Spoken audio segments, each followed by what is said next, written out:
Bulletin کا آغاز کریں گے۔ سب سے پہلے خبر دیں گے سپریم کورٹ میں بینچز کے اختیارات سے متعلق کیس مقرر نہ کرنے پر توہین عدالت کے کیس کی سماعت کے دوران جسٹس منصور علی شاہ نے ریمارکس میں کہا ہے کہ اس کیس کا آئینی ترمیم سے کوئی تعلق نہیں، کوئی ویسے ڈرنے لگ جائے تو الگ بات ہے۔ سپریم کورٹ کے سینئر ترین جج جسٹس منصور علی شاہ اور جسٹس عقیل عباسی پر مشتمل 2 رکنی بینچ نے کیس کی سماعت کی۔ عدالتی حکم پر اٹارنی جنرل منصور عثمان اوان اور سپریم کورٹ کے ایڈیشنل رجسٹرار نذر عباس عدالت میں پیش ہوئے۔ اٹارنی جنرل منصور عثمان اوان نے عدالتی معاونین مقرر کرنے پر اعتراض اٹھاتے ہوئے موقف اپنایا کہ جو عدالتی معاونین مقرر کیے گئے وہ 26ویں آئینی ترمیم کے خلاف درخواست گزاروں کے وکلاء ہیں۔ عدالت نے خواجہ حارث اور احسن بھون کو عدالتی معاون مقرر کیا۔ عدالتی معاون منیر اے ملک نے فل کورٹ تشکیل دینے کی تجویز دے دی، جس پر جسٹس منصور علی شاہ نے استفسار کیا کہ کیا ہم توہین کا کیس سنتے ہوئے فل کورٹ کا آرڈر کر سکتے ہیں۔ منیر ملک نے کہا کہ کمیٹی کا فیصلہ بطور دفاع پیش کیا گیا ہے، کمیٹی کے اختیار پر بالکل یہ عدالت فل کورٹ آرڈر کر سکتی ہے۔ دوسرے عدالتی معاون حامد خان نے دلائل شروع کیے تو جسٹس منصور علی شاہ نے کہا کہ دیگر عدالتی معاونین کو کل سنیں گے۔ عدالت نے بینچز کے اختیارات سے متعلق کیس مقرر نہ کرنے کے خلاف توہین عدالت کیس کی سماعت کل تک ملتوی کر دی۔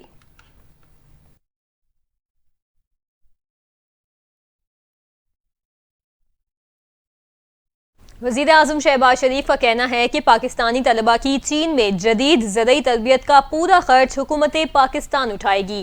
چینی طلبہ جانے والے ان طلبہ میں 10% خصوصی کوٹا بلوچستان کے طلبہ کے لیے کیا گیا ہے۔ مزید جانیے اس رپورٹ میں۔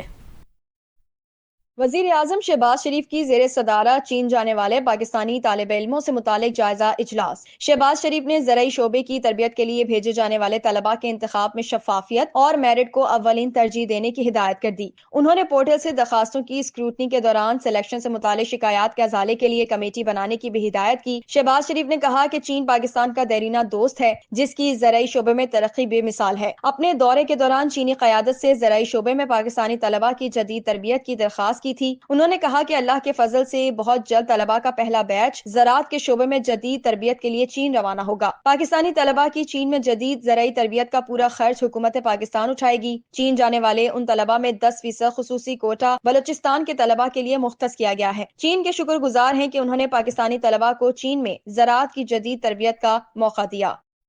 دوسری جانب وفاقی وزیر خزانہ محمد اورنگزیب کا کہنا ہے کہ مشرق وسطی کے 2 بینکوں سے $1 ارب قرض کی شرائط پر اتفاق ہو گیا ہے۔ بینکوں سے قرض 6 سے 7% شرح سود پر لیا جائے گا۔ میڈیا سے گفتگو کرتے ہوئے انہوں نے کہا کہ IMF پروگرام کا جائزہ فروری کے آخر میں ہوگا۔ یقین ہے پاکستان کے تمام اہداف پورے ہیں۔ IMF وفد پاکستان آیا تو موسمیاتی فنڈز پر بھی مذاکرات کریں گے۔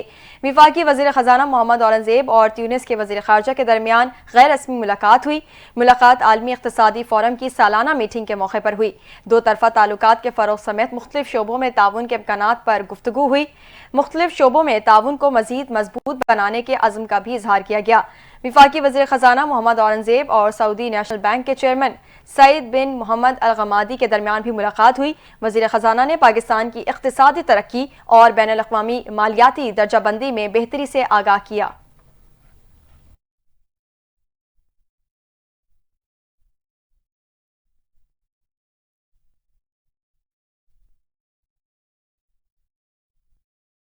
وفاقی وزیر داخلہ محسن نقوی نے امریکی کانگریس مین تھامس سوزی اور جیک برگمین سے ملاقات کی ہے۔ محسن نقوی نے دونوں رہنماؤں کو پاکستان کے دورے کی دعوت بھی دی۔ کانگریس مین تھامس سوزی نے پاکستان کے ساتھ تعلقات مزید مضبوط بنانے کے لیے پرعزم ہیں۔ مزید دیکھتے ہیں یہ رپورٹ۔ وفاقی وزیر داخلہ محسن نقوی کی کانگریس مین تھامس ریچرڈ سوازی اور کانگریس مین جیک برگمین سے ملاقات۔ پاک امریکہ تعلقات کو فروغ دینے پر اتفاق کیا گیا۔ افغانستان کی صورتحال پر بھی بات چیت ہوئی۔ کانگریس مین تھامس ریچرڈ سوازی کا تعلق ڈیموکریٹک جبکہ کانگریس مین جیک برگمین کا تعلق ریپبلکن پارٹی سے ہے۔ وزیر داخلہ محسن نقوی نے کانگریس مین تھامس سوازی اور کانگریس مین جیک برگمین کو پاکستان کے دورے کی بھی دعوت دی۔ اس موقع پر وفاقی وزیر داخلہ محسن نقوی کا کہنا تھا کہ امریکہ پاکستان کا انتہائی انتہائی اہم معاشی و دفاعی شراکت دار ہے۔ پاکستان کے سماجی شعبوں کی بہتری کے لیے امریکی تعاون کو قدر کی نگاہ سے دیکھتے ہیں۔ پاکستان امریکہ کے ساتھ دو طرفہ تعلقات کو خصوصی اہمیت دیتا ہے۔ محسن نقوی نے کہا کہ امریکہ کے ساتھ تمام شعبوں میں مزید اشتراک چاہتے ہیں۔ آپ کے دورہ پاکستان سے باہمی تعلقات کو مزید مستحکم کرنے میں مدد ملے گی۔ کانگریس مین تھامس سوازی کا کہنا تھا کہ پاکستان کے ساتھ تعلقات مزید مضبوط بنانے کے لیے پرعزم ہیں۔ جلد پاکستان کا دورہ کروں گا۔ ملاقات میں 30 اپریل کو Pakistani conference Washington D C میں منعقد کرانے کا فیصلہ بھی کیا گیا۔ امریکہ میں پاکستان کے سفیر رضوان سعید شیخ بھی اس موقع پر موجود تھے۔ اپڈیٹ کریں گے، حکومت نے اہم قانون سازی کے لیے پارلیمنٹ کا مشترکہ اجلاس 24 جنوری کو بلانے کا فیصلہ کر لیا ہے۔ وزیر اعظم شہباز شریف نے پارلیمنٹ کا مشترکہ اجلاس بلانے کی ایڈوائس صدر مملکت آصف علی زرداری کو بھجوا دی ہے۔ پارلیمانی ذرائع کے مطابق ایڈوائس جمعے کی صبح 10 بجے مشترکہ اجلاس بلانے کی بھجوائی گئی ہے۔ مشترکہ اجلاس میں متعدد قوانین منظور کیے جائیں گے۔ پارلیمانی ذرائع کا کہنا ہے کہ یہ قوانین دونوں ایوانوں سے منظور نہ ہونے کے باعث مشترکہ اجلاس سے منظور کرائے جائیں گے۔ ذرائع کے مطابق حکومت نے اراکین قومی اسمبلی اور سینٹ کو اسلام آباد میں موجود رہنے کی ہدایت بھی کر دی ہے اور کہا ہے کہ تمام اراکین مشترکہ اجلاس کے موقع پر ایوان میں اپنی حاضری یقینی بنائیں۔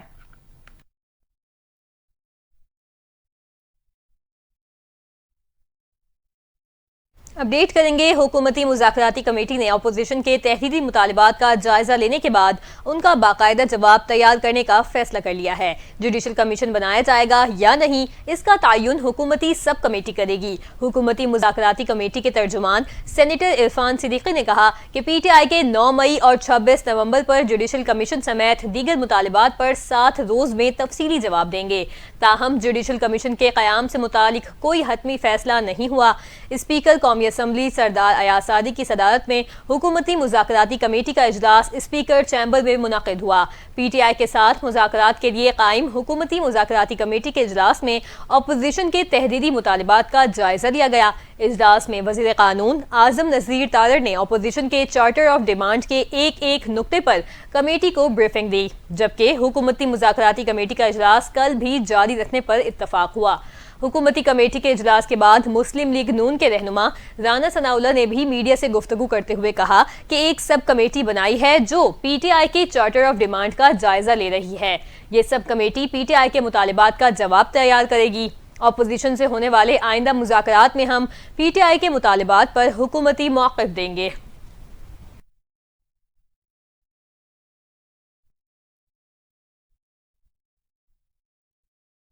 خیبر پختونخوا حکومت نے اپنی انشورنس کمپنی بنانے پر غور شروع کر دیا ہے۔ مشیر خزانہ خیبر پختونخوا مزمل اسلم نے کہا ہے کہ انشورنس کمپنی صحت کارڈ پلس سمیت متعدد انشورنس اقدامات کے لیے کام کرے گی۔ مزمل اسلم کا کہنا تھا کہ صحت کارڈ پلس علاج میں شفافیت لانے کے لیے بائیو میٹرک ویریفیکیشن نظام لا رہے ہیں۔ ویریفیکیشن نظام لانے سے بدعنوانی کا اندیشہ کم ہو جائے گا۔ خیبر پختونخوا کے مشیر خزانہ مزمل اسلم نے کہا کہ 9 ماہ میں صحت کارڈ پلس کے لیے 30 ارب روپے سے زائد جاری کر چکے ہیں۔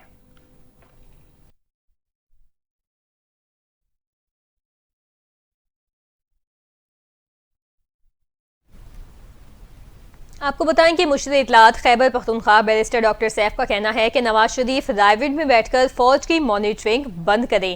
جعلی حکومتی وزراء فوج کی قیادت کو متنازع بنانے کی ناکام کوششیں کر رہے ہیں۔ جعلی حکومت کی توجہ مہنگائی اور دہشت گردی کے خاتمے پر نہیں، آرمی چیف کی ملاقاتوں پر ہے۔ مشیر اطلاعات کے پی بیرسٹر سیف نے مزید کہا کہ نواز شریف نے آرمی چیف کے خلاف مسلم لیگ نون کے وزراء کی فوج کو صف آرا کیا۔ شہباز شریف فرینڈلی فائر کی زد میں آ چکے ہیں۔ بیرسٹر سیف کا کہنا ہے کہ فوج اور خیبر پختونخوا اس وقت دہشت گردی کے خلاف جانوں کا قیمتی نذرانہ پیش کر رہے ہیں۔ جعلی حکومتی وزراء فوج کی قیادت کو متنازع بنانے کی ناکام کوشش کر رہے ہیں۔ اگر شہباز شریف کو معلوم ہے کہ ملاقات میں کیا بات چیت ہوئی تو پھر وزراء بیان اور وضاحتیں کیوں دے رہے ہیں؟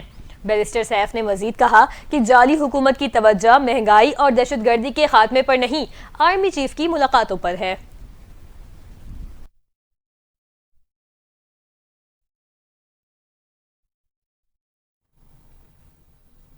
ترجمان دفتر خارجہ شفقت علی خان نے کہا کہ پاکستانی حکومت اور عوام ترکی ہوٹل میں لگنے والی تباہ کن آگ پر بہت افسردہ ہیں۔ ترجمان دفتر خارجہ نے کہا کہ پاکستان ترکی حکومت اور عوام کے ساتھ دلی تعزیت کا اظہار کرتا ہے۔ ہمارے خیالات اور دعائیں سوگوار خاندانوں کے ساتھ ہیں، دکھ کی اس گھڑی میں اپنے ترک بھائیوں کے ساتھ ہیں۔ ترک کے شمال مغربی صوبے بولو میں منگل کو ایک ہوٹل میں تباہ کن آگ لگنے سے 76 افراد ہلاک اور 50 سے زائد زخمی ہوئے۔ ترک وزیر داخلہ علی یرلیکایا کے مطابق آگ کے دوران گھبراہٹ میں عمارت سے چھلانگ لگانے سے 2 افراد کی موت ہوئی۔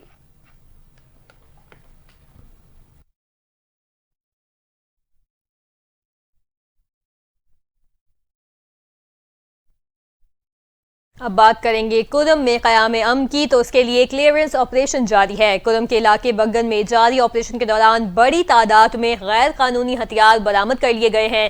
ذرائع کا بتانا ہے کہ کدم کے علاقے بگن میں 19 سے 21 جنوری تک ضلعی انتظامیہ، پولیس اور سیکیورٹی اداروں نے آپریشن کیا۔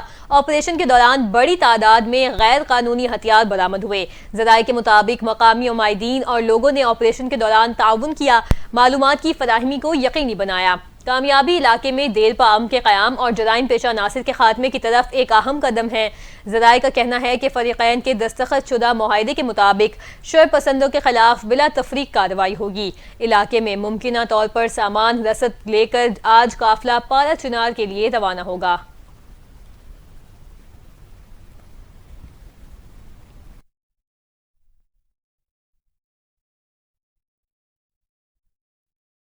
اور یہاں اپنے ناظرین کو اہم خبر سے آگاہ کریں گے۔ پی ٹی اے اور ایف بی آر نے موبائل ڈیوائسز کی رجسٹریشن اور ٹیکس ادائیگی کے عمل کو آسان اور مؤثر بنانے کے لیے اقدامات کا اعلان کر دیا ہے۔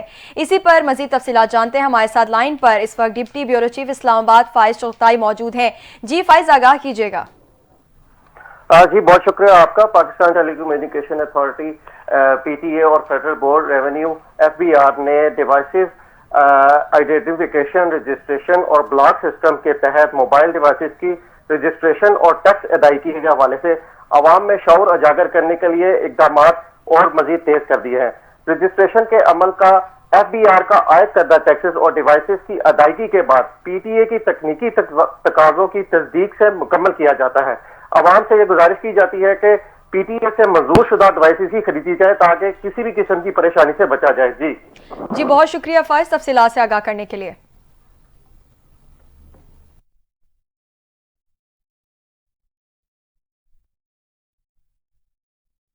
نارتھ کراچی میں قتل ہونے والے 7 سالہ سالم کے قتل کی تفتیش میں اہم پیش رفت سامنے آئی۔ پولیس نے 5 ملزمان کو پوچھ گچھ کے لیے حراست میں لے لیا۔ سالم کی لاش ملنے کے بعد پولیس نے باقاعدہ تفتیش شروع کر دی ہے۔ ایڈیشنل آئی جی کراچی کے احکامات پر D I G west Irfan Baloch نے تحقیقاتی کمیٹی تشکیل دے دی ہے۔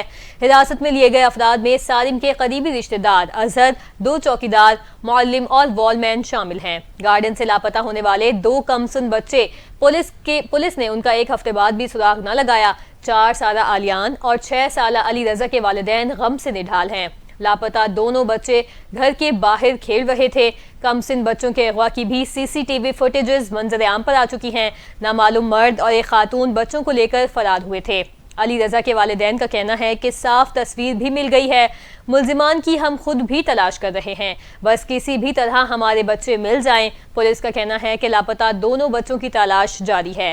دونوں بچوں کو جلد بازیاب کروا کر والدین کے حوالے کر دیا جائے گا۔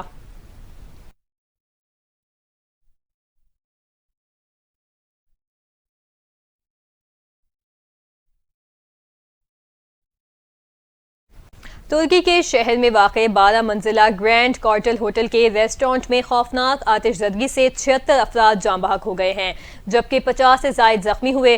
آتش زدگی سے بچنے کے لیے کچھ افراد نے عمارت سے چھلانگ لگائی، جبکہ دیگر نے کھڑکیوں سے نیچے اترنے کی کوشش کی۔ تفصیلات جانتے ہیں اس رپورٹ میں۔ ترکیہ کے ہوٹل میں خوفناک آگ لگنے کے نتیجے میں ہلاک ہونے والے افراد کی تعداد 76 ہو گئی، جبکہ 50 سے زائد زخمی ہیں۔ آگ ترکیہ کے علاقے کارتالکیا میں واقع 12 منزلہ گرینڈ کارٹل ہوٹل کے ریسٹورانٹ میں لگی۔ آگ ہوٹل کے ریسٹورانٹ سے شروع ہوئی اور دیگر منزلوں تک پھیل گئی۔ آگ سے بچنے کے لیے 2 افراد نے گھبرا کر عمارت سے چھلانگ لگا دی، جو موقع پر ہی ہلاک ہو گئے۔ دیگر افراد نے چادروں اور کمبلوں کا استعمال کرتے ہوئے عمارت کی کھڑکیوں سے نیچے اترنے کی کوشش کی۔